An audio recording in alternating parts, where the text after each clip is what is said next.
Welcome back to the show. Well, many of us avoid sleeping during the day because we feel worse when we wake up. But new research shows a cat nap is actually good for you. So how long should you sleep for and when? I'm joined by sleep expert Michael Wernicke. Good morning to you, Michael.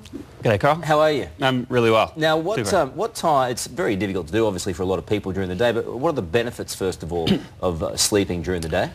Well, there's many benefits of getting, firstly, a great night's sleep, and then of having a cat nap. Basically, a cat nap in the afternoon can reduce your stress, reduces irritability, makes you more alert at work, increases your response rate. People who lack sleep are 3 times more likely to have a fatigue-related car accident. Yeah.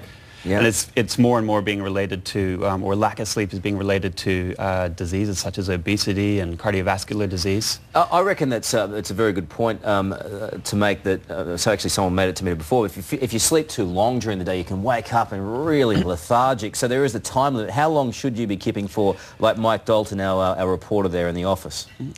Yeah, well, he only wants to be asleep for a maximum of 30 minutes under that desk. Right.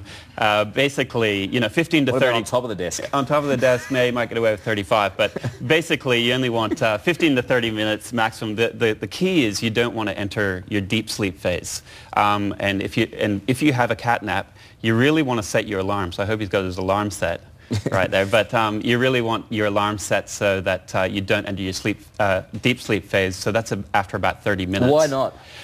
Basically, it comes down to brain wavelengths. So when we're alert and awake, we have very short alpha and beta brain waves. So you and I are sitting here and our brains are going like crazy.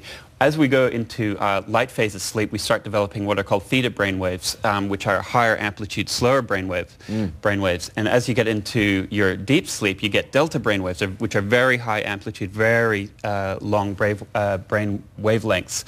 What happens is if your alarm wakes you out of your deep sleep, you'll go from these very high amplitude brain wavelengths into very short, fast ones. That feeling of grogginess that you get is what's called sleep inertia. And it basically is that fast transition, and that's what you want to avoid. That happens every morning to everyone that works on the Today Show. Yeah. So what are the long-term health problems that are associated with that while we're on an upward swing? Well, like I say, I mean, simply... Actually, don't worry about that. The pluses, though, I guess the problem is that you've got to have a boss that's going to be understanding of you, having a cat nap, and you've got to show that there's going to be productivity associated with that. Well, there's definitely, I mean, studies are showing that there's increased productivity as a result of a midday nap, generally, for half an hour sort of after lunch. You start feeling tired after lunch because your blood sugar levels drop. You get that natural feeling of, of drowsiness.